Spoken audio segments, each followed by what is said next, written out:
নমস্কার সবাইকে, আমি তানিয়া। আপনাদের সবার ভালোবাসা নিয়ে এই ব্লগটা শুরু করা হলো। বাড়ি যাওয়ার জন্য আমরা পুরোপুরি রেডি হয়ে গেছি।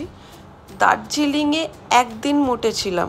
আমাদের মেন উদ্দেশ্য ছিল গাড়ি ড্রাইভ করে দার্জিলিংয়ে আসার। চেনা রাস্তা ধরে বাড়ির দিকে রওনা হয়ে গেলাম।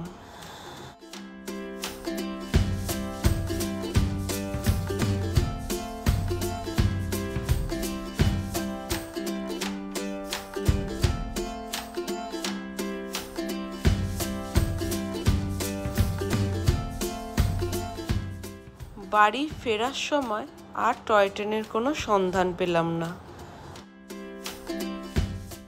আগেও বলেছি আর এখনও বলছি, দার্জিলিংয়ের রাস্তা একদমই ভালো নয়। দেখুন রাস্তাগুলোর কি অবস্থা, একদমই মেনটেন করে না। আমরা 10টার সময় হোটেল ছেড়েছি আর রাস্তাঘাট প্রায় ফাঁকাই ছিল। দার্জিলিং ঢোকার সময় যতটা জ্যাম পেয়েছিলাম, কিন্তু সেই তুলনায় খুবই ফাঁকা রাস্তা। এই যে যাওয়ার সময় আরেকবার ঘুম স্টেশনটাকে দেখে নিলাম।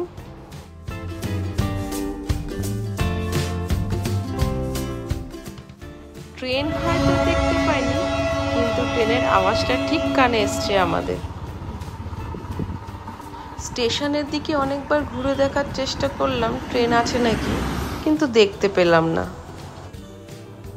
কাণ্ড দেখুন, রাস্তার অবস্থা কি, একেবারে মেঘে ঢাকা। ঠিক ওঠার সময় যেই পরিস্থিতিতে পড়তে হয়েছিল, নামার সময়ও সেম পরিস্থিতি।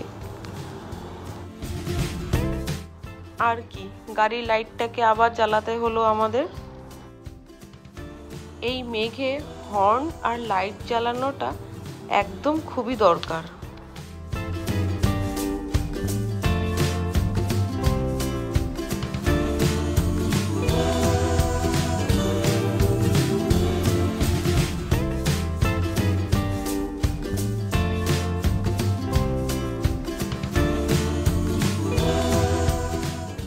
মেঘের ভেতর দিয়ে গাড়ি চালানোর অভিজ্ঞতা সারা জীবন মনের ডায়েরিতে থেকে যাবে। ওঠার সময় একটু ভয় পেয়েছিলাম ঠিকই, কিন্তু নামার সময় ব্যাপারটা দারুণ এনজয় করেছি। এই মেঘেতে আরেকটা বেশি সমস্যা হচ্ছিল যে দূরের যে ভিউগুলো ছিল সেগুলো একদমই চোখে পড়ছিল না, মেঘেতে একদম ঢাকা ছিল।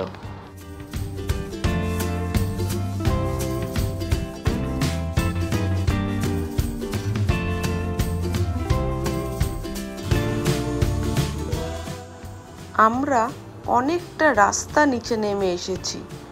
আমরা এখন মিরিকের দিকে যাচ্ছি, কিন্তু মেঘ যেন আমাদের পেছনই ছাড়ছিল না।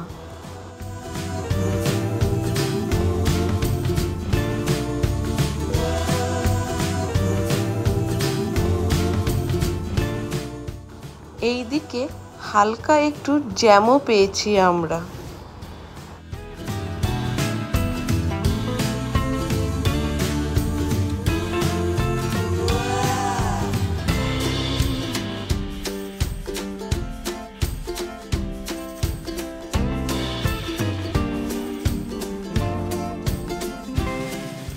আমরা যেহেতু 10টার মধ্যে বেরিয়ে পড়েছিলাম, হোটেলে এর জন্য ব্রেকফাস্টটা করতে পারিনি, তাই আবার একটা জায়গায় দাঁড়িয়ে আমরা ম্যাগি খেলাম।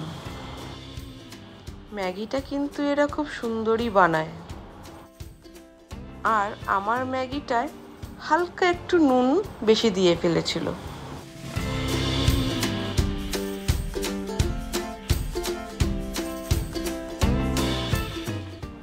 এখানে আরেক কাণ্ড করেছে, গরম ম্যাগি মুখে দিতে না দিতেই মুখ থেকে ফেলে দিয়েছে বাটির মধ্যে।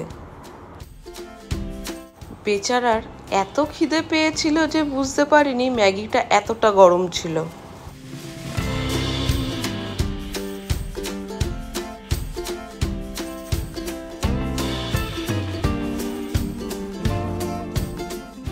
অনেক কষ্টে ম্যাগির বাটিটা আমার হাতে পেয়েছি, কিন্তু গোবিন্দর মতন এই ভুল আমি করছি না, কারণ আমি প্রথমে জেনেই নিয়েছি যে ম্যাগিটা খুব গরম।